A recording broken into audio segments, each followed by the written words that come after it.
Mercedes Formula One team principal Toto Wolff believes that Alpine's Fernando Alonso holding up Lewis Hamilton in Sunday's Monaco Grand Prix demonstrates that the venue needs to be changed. Hamilton was stuck behind Alonso in the battle for 7th as the field was switched from slicks into a wet-dry race, and the Briton remained on Alonso's gearbox until the race was called early after 64 laps as the clock ran out. To Hamilton's chagrin, Alonso drove so slowly that McLaren's Lando Norris was able to pull away from the pair by more than 30 seconds, giving him a free pit stop window to come in for new tyres and attack the fastest lap. Alonso explained that he had to slow down to ensure that his medium tyres would last until the end of the race, and that Hamilton's problems were not his concern. The incident was reminiscent of Arrow's Enrique Bernoldi, famously holding up David Coulthard for 35 laps after the McLaren driver was forced to start from the back in the 2001 race. According to Wolff, Hamilton's inability to pass, despite being up to 5 seconds per lap faster, has highlighted the need for F1 to reconsider the historic street circuit. You can see that another lesson is that the track position is everything in Monaco. 5 seconds is like a F2 car, but yeah,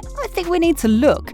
This is such a spectacle here, such a fantastic venue, and always amazing to be here. But we need to maybe look at the layout where we can basically do a lap 5 seconds slower and you still can't overtake. Monaco's narrow and twisty street layout, like other organisational and commercial aspects of the Grand Prix, has remained virtually unchanged for decades, and its calendar position under increasing pressure in the face of Liberty Media's drive to expand into new markets and venues that it can better exploit. Wolff is hopeful that an agreement can be reached to renew Monaco's F1 contract, but he admits that a layout change may be wishful thinking, acknowledging that there is little scope to create overtaking opportunities in the Principality without drastic measures. I think there's a commercial debate to be held, but both parties clearly will find a compromise because we need Monaco and Monaco needs Formula One. With the track layout, maybe it's wishful thinking. I wouldn't know where else we can drive than around these roads, and the tunnel is already fast, but I don't know what can be done. Maybe we can just get rid of the chicane after the tunnel and make it a long straight and then tabak. I don't know, tabak would be too fast. Maybe add some braking there, but this is here the track designer speaking who has no clue. Fernando Alonso has opened up about his battle with Lewis Hamilton. Alonso spoke to the media about his strategy and revealed that one of the reasons for it was due to teammate Esteban Ocon receiving a 5-second time penalty for an earlier collision with Hamilton. First of all, I don't think we had the tyres or the tyre life to finish the race when it was 33 laps. We had two choices: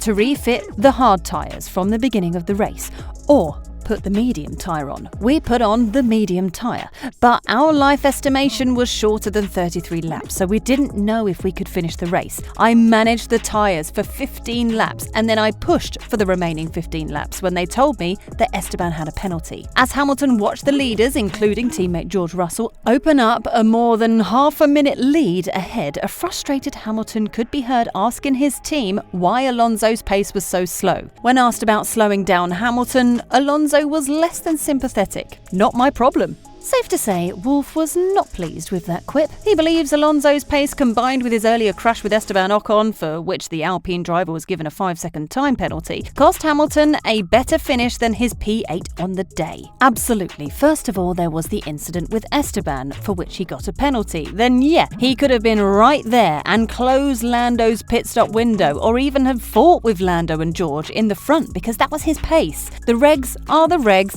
and there is nothing you can say. You can see another lesson from track position is everything in Monaco. The incident with Alpine driver Esteban Ocon entering Stade de Vote was shown live and on replay on the world feed, with bits of carbon seen flying off Hamilton's car. However, there was another incident between the two that went unnoticed during the television coverage of the Monaco Grand Prix. Hamilton was on fresh intermediates when he attempted to pass Ocon for the first time, who was still on worn wets on the inside at the first corner, but Ocon held the position after the two collided at the apex. The stewards investigated this incident, which resulted in the penalty being applied in race. However, the two drivers collided again 1 lap later when Hamilton attempted to pass again. On the start-finish straight, he moved to the inside of Ocon, and as Ocon approached, Hamilton's front wing made contact with Ocon's right rear. Ocon maintained his lead once more, and Hamilton had one last chance to make a move before the Frenchman and finally came into the pits a couple of laps later.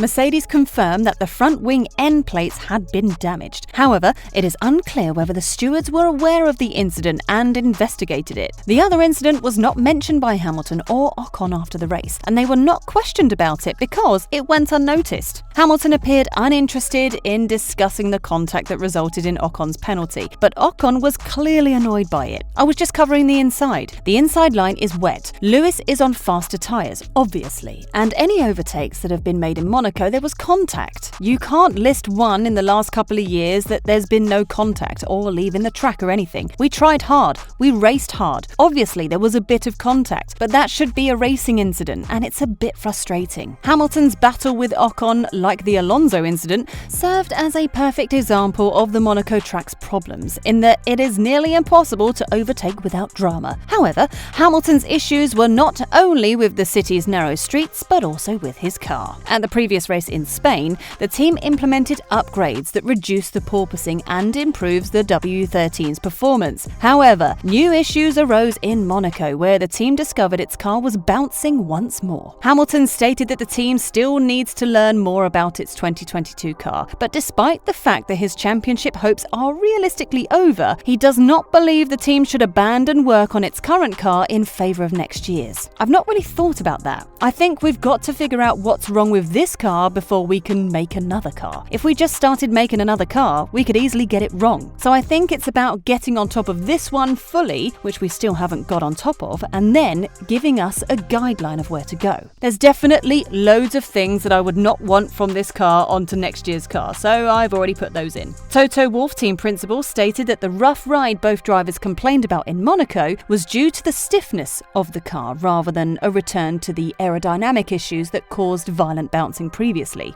I think we haven't had porpoising returning. We are bottoming out. We're just hitting the ground in a very different way. The car is too stiff, too low. Mercedes qualified as the fourth fastest team. George Russell qualified sixth, 2 places ahead of Hamilton, whose final run was hampered by red flags. Wolff stated that the gap to the team's rivals, Red Bull and Ferrari, was the same as it was in qualifying in Barcelona, and thus he believes their Monaco pace was quite indicative of their true speed. It's probably realistic where we ended up. The car is good for 5th and 6th, and Norris beat us to it, but we shouldn't have expected any miracles, particularly in Monaco. Another interesting piece of news from F1's visit to the Principality was an interview question posed to Lewis Hamilton. When asked who he would cheer for if he wasn't racing in Formula 1, Lewis Hamilton replied, "Leclerc is very strong. You could always see that. I would say one thing. If I could sit down with the fans on the bleachers over there, I would support Charles. I am a Ferrari fan. Mercedes is my family. I will always be a Mercedes driver, like Sterling Moss was." Hamilton has only ever raced for 2 teams in his long career, McLaren and Mercedes, but he has always had a strong affinity for Ferrari. Hamilton has frequently expressed his desire to join the Italian team, but a move has never materialised due to his dominance at Mercedes and the fact that Ferrari frequently hires his arch rivals, such as Fernando Alonso and Sebastian Vettel, whom Hamilton would never partner with. In an interview with Sky Sports last year, he stated, "It is definitely going to be crazy to think that I never drove for Ferrari. For everyone, that's a dream position to be in. It was just never really fully on the cards for me. I'll never know fully exactly why, but I wish them all the best, and I'm going to spend the next bit of my time stopping them from winning the championship." What do you think about Toto Wolff's comments regarding Monaco? Should it be persevered as a historic track, or should the layout be changed to allow for more overtaking opportunities? Was Esteban Ocon's penalty unfair? Should the FIA simply allow drivers to race? We'd love to hear from you in the comment section below. Thank you for watching. If you liked the video, please consider liking and subscribing to the channel, and don't forget to click the bell button to be notified of future videos.